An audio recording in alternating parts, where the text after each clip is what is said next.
बँकेच्या कर्जाला कंटाळून राजणी येथील शेतकऱ्याची आत्महत्या, ओला दुष्काळ आणि नापिकीमुळे नैराश्य, कुटुंबावर शोककळा।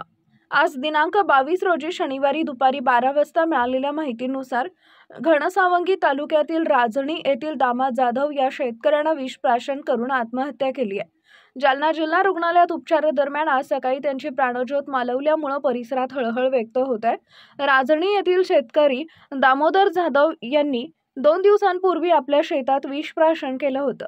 त्यांच्या कुटुंबियांनी त्यांना तातडीनं जालना येथील शासकीय सामान्य रुग्णालयात दाखल केले, मात्र दुर्दैवानं उपचारादरम्यान आज सकाळी त्यांची प्राणज्योत मालवली। घटनेची माहिती मिळताच पोलिसांनी तातडीनं घाटी रुग्णालयात धाव घेत पंचनामा करून मृतदेह ताब्यात घेऊन उत्तरीय तपासणीसाठी पाठवले। या प्रकरणातील पोलीस पुढील तपास करत असून नातेवाईकांनी दिलेल्या माहितीनुसार दामोदर जाधव यांच्यावर महाराष्ट्र ग्रामीण बँक आणि जिल्हा मध्यवर्ती बँकेचे कर्ज होते। बँकेच्या अधिकाऱ्यांकडून वारंवार होणाऱ्या तगाद्यामुळे ते प्रचंड नैराश्यात होते। याच नैराश्यातून त्यांनी आत्महत्या केल्याचं कुटुंबियांनी सांगितलंय। यावर्षी सलग 6 महिने पाऊस झाल्यामुळे शेतात ओला दुष्काळ निर्माण झाला। पिकांवर भरमसाठ खर्च करूनही कोणतंही पीक हाती लागलं नाही आणि बँकेचं कर्ज जशाच तसे राहिले। आजच्या घडीलाही शेतात चिखल असल्याचं दिसून येत आहे। नापिकीमुळे आणि केलेल्या खर्चामुळे निर्माण झालेल्या हतबलतेतून दामोदर जाधव यांनी हे टोकाचं पाऊल उचलल्याचं त्यांच्या कुटुंबियांनी सांगितलंय। शासनाने या गंभीर बाबीची दखल घेऊन पीडित कुटुंबियांना आर्थिक मदत करावी अशी मागणी करण्यात आली आहे। काय नाव आहे तुमचं? माझं अरुण दामोदर जाधव, पिता दामो बाबराव जाधव यांनी ओला दुष्काळामुळे आत्महत्या केली। औषध प्राशन केलं त्यांनी। आज त्यांची डेट झाली आणि बँकेच्या कर्जामुळे, सोसायटीच्या कर्जामुळे त्यांनी ताना औषध प्राशन केलेले त्यांनी। कोणती बँक होती? बँक ऑफ महाराष्ट्र आणि जिल्हा मध्यवर्ती बँक।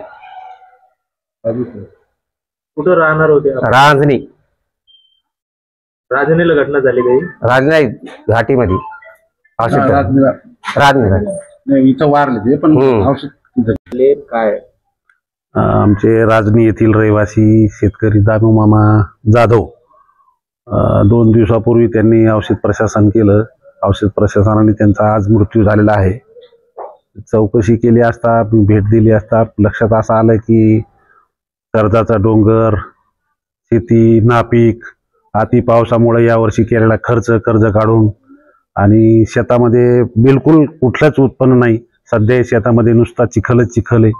त्यामुळं त्यांनी आता ही इतके परिवार सांभाळायची ही सुनबाई त्यांची आणि मुलगा आता मध्ये PM रूम मध्ये आहे। तर शासनाने याची गंभीर दखल घेऊन अशा शेतकऱ्यांना तात्काळ मदत करावी हीच आम्ही अपेक्षा करतो आणि शेतकऱ्यांनी आत्महत्या करू नये या निमित्ताने असे आवाहन करतो।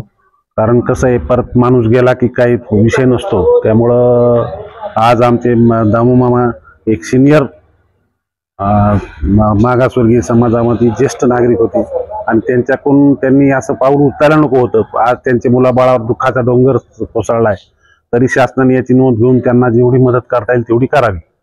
राहणार कुठे होते? राजनी, तालुका घनसावंगी। आपलं नाव?